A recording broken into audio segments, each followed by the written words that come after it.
तो चलिए अब बात करेंगे सबसे पहले प्रधानमंत्री मोदी की और उनकी पुण्य डुबकी की। पीएम मोदी ने प्रयागराज के त्रिवेणी संगम में पवित्र डुबकी लगाई। इस मौके पर पीएम मोदी ने भगवा रंग के कपड़े पहने हुए दिखे। उनके गले और हाथ में रुद्राक्ष की माला भी दिखी। उन्होंने मंत्रोच्चारण के बीच संगम में डुबकी लगाई और इसके बाद मां गंगा की आराधना की, जिसकी तस्वीरें आप भी देख सकते हैं। तो ये दो तस्वीरें हैं।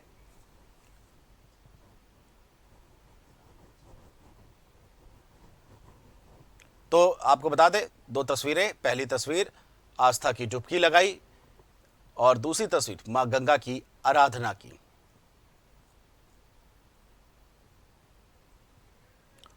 और हमारे साथ यूपी स्टेट हेड विजय त्रिपाठी जुड़े हैं। विजय जी, जिस तरह से आज प्रधानमंत्री नरेंद्र मोदी प्रयागराज पहुंचे, दिल्ली में चुनाव है, मिल्कीपुर में उपचुनाव है, किस नजरिए से आज इस डुबकी को देखा जा रहा है? विजय जी, आप तक मेरी आवाज पहुंच रही है? होता है जी, मेरी आवाज आ रही है? जी जी, पहुंच रही है।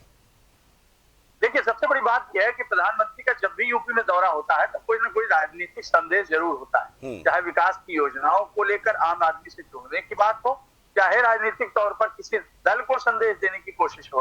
भाजपा इस मामले में बहुत ही आगे चलती है और प्रधानमंत्री का एक चेहरा भारतीय जनता पार्टी के लिए संजीवनी से कम नहीं होता है। किसी भी स्थिति में अगर प्रधानमंत्री का चेहरा इस्तेमाल होता है तो उससे बदलाव जरूर दिखता है और उनके आने की आहट दिखाई पड़ती है। फिलहाल यूपी में भी वही हाल है। मिल्कीपुर में जो मतदान चल रहा है उसमें भी प्रधानमंत्री के इस दौरे की झलक दिख रही है। कई सब मतदाता ऐसे हैं जिन्होंने अब तक वोट डाला है और वो खुश होकर अब कह रहे हैं कि हमने राष्ट्र के लिए मतदान किया है। और जो संकेत देने की उन्होंने कोशिश भी की है वो यही दिखाती है कि उत्तर प्रदेश में एक तरीके से मतदान को प्रभावित नहीं किया जा सकता, लेकिन फिर भी अपने आभा मंडल के जरिए भाजपा ने उससे घेरने की कोशिश जरूर की। अखिलेश यादव की बेचैनी उनकी सोशल मीडिया ट्विटर अकाउंट से ही पता चल जाती है कि वो लगातार इस बात की शिकायत कर रहे हैं कि फला जगह ये व्यक्ति वोट डाल रहा है, फला जगह पुलिस कार्ड चेक कर रही है, फला जगह ये हो रहा है। तो वो एक बेचैनी है कि कहीं सीट पर कोई ऐसी मतदान के प्रतिशत में कोई गिरावट ना आए, कहीं कोई ऐसा संकेत न दिखे जिससे उन्हें लगे कि समाजवादी पार्टी का प्रत्याशी पिछड़ रहा है। तो वो सोशल मीडिया के ही सहारे लेकिन मोराल वो भी बढ़ा रहे हैं अपनी पार्टी की कार्यकर्ताओं का। और चढ़कर चुनाव लड़ने की जो बात कही जाती है राजनीतिक दलों में, उसको पूरी तरीके से वो फॉलो कर रहे हैं और कोशिश ये कर रहे हैं कि अपने कार्यकर्ताओं में पूरा मैसेज रहे कि उनका नेतृत्व उनके साथ है और उनके साथ बराबर कंधे से कंधा मिलाकर पूरे चुनाव में खड़ा है। और भारतीय जनता पार्टी का भी यही तरीका दिखा रहा है कि योगी आदित्यनाथ और तमाम जो भारतीय जनता पार्टी के वहां प्रभारी मंत्री हैं, जो प्रभारी बनाए गए हैं पूरे मिल्कीपुर सीट के लिए, वो सभी वहां पर कैंप कर रहे थे।